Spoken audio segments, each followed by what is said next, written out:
Good evening, Mr. Bond fans, and welcome once again, where today we're going to be looking at issue 6 of VARGR, where the story concludes, but just how well does it conclude? Well, let's get into the issue to find out. The story picks right up where the last one ended, with MI6 prepping Bond to be sent to take out big baddie Kerjak, who is currently aboard the battleship VARGR in Norway. It's pandemonium in MI6, with papers flying everywhere, coffee being drunk, and people quickly changing their ties to bow ties almost instantaneously. Bond is dispatched to the location, and we have an interesting moment where he takes out a couple of armed guards. He looks to shoot each guard in the neck once each, and then in the head to finish them off. When we go to Bond, we hear MI6 on the intercom say, "We counted 4 shots here, 007, and Bond replies with, "I got spotted. More guards came out."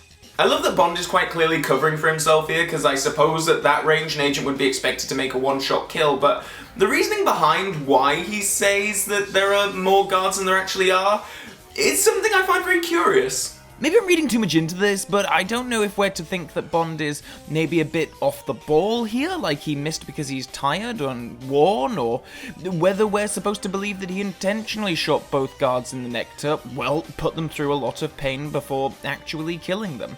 The latter would certainly imply some psychosis issues with Bond, but because of how precisely Bond makes the shots to the neck, it can't have been accidental, can it? It's a potentially nice little character moment that is just sort of left ambiguous, but I really love it, even if it is slightly contradictory to some of the Ian Fleming works. Diamonds Are Forever comes to mind specifically, where Bond muses about how much he doesn't actually enjoy killing, it's just part of his job, but, you know, whatever, I guess this is a different medium, so a different continuity, different Bond. So, 007 heads into the stationary battleship, sneaking past guards, discovering a lab, and setting explosive charges around the place before eventually stumbling upon Kerjak by poking his head around a door.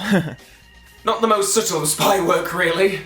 Anyway, this prompts action as Kerjak uses his fellow scientists as human shields, which is pretty funny. There's a nice moment here with a pretty built female soldier, and how Bond dispatches of her tells us quite firmly that 007 has no quibbles with sending dastardly women to their deaths with little more than a whim. Bond is beaten up and shot quite badly over these pages before he escapes and blows the place to smithereens. However, Kerjak escaped, and Bond kind of, well, just happens upon the guy, with little urgency, which feels kind of weird. The next couple of pages are largely dedicated to Kerjak blurting out his completely bonkers reasonings for his villainous schemes, which all pretty much amount to him being a few sandwiches short of a picnic, which is a bit of a disappointment for our main villain. Not that I'm saying that most Bond villains aren't stark raving mad, but they don't normally end up like gibbering idiots just before they die like this. I mean, I think it would do Drax a huge disservice if at the end of Moonraker he lost that completely cool,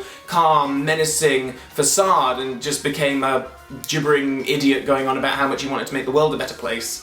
I don't think we necessarily need to understand the deep psychological issues that Bond villains have, and I'm not sure if Kerjak is given these panels in order to make us a bit, I don't know, sympathetic towards him or what, but whatever. Bond puts a bullet in his head and lights up a cigarette, thus ending VARGR. I'd be lying if I said this was an entirely satisfying end to VARGR, but on a whole, it's been a pretty darn good read. Especially now that the James Bond video game seemed to be a bit of a thing of the past, I wholly appreciate original Bond stories to keep us going between the movie releases. VARGR presents a darker version of Bond aesthetically, but in story terms there isn't much more sinister or mature content here than what you'd find in a classic Bond movie. Heck, take out all of the blood explosions and lightened up the panels a bit and it probably wouldn't be too far from Roger Moore territory. By the way, those massive clouds of blood that would appear every time anyone was shot really started to annoy me by the end of the comic. It's just so over the top. I mean, what if someone gets a paper cut in this world?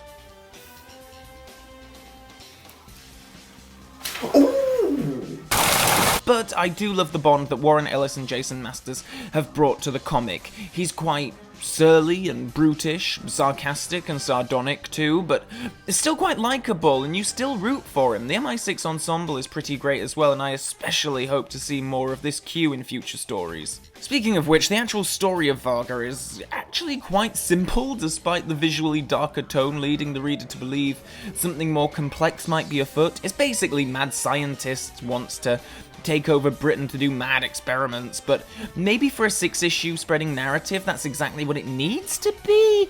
I don't know, I've said in previous videos that I'm not a comic book guy, and maybe 6-issue arcs are the done deal, but it's a testament to this world and the character presented here that I want to see more. And indeed, these very same publishers have pressed ahead with other James Bond comic book adventures, and we will be looking to cover those adventures in future videos. But for now, Bond fans, so long for now.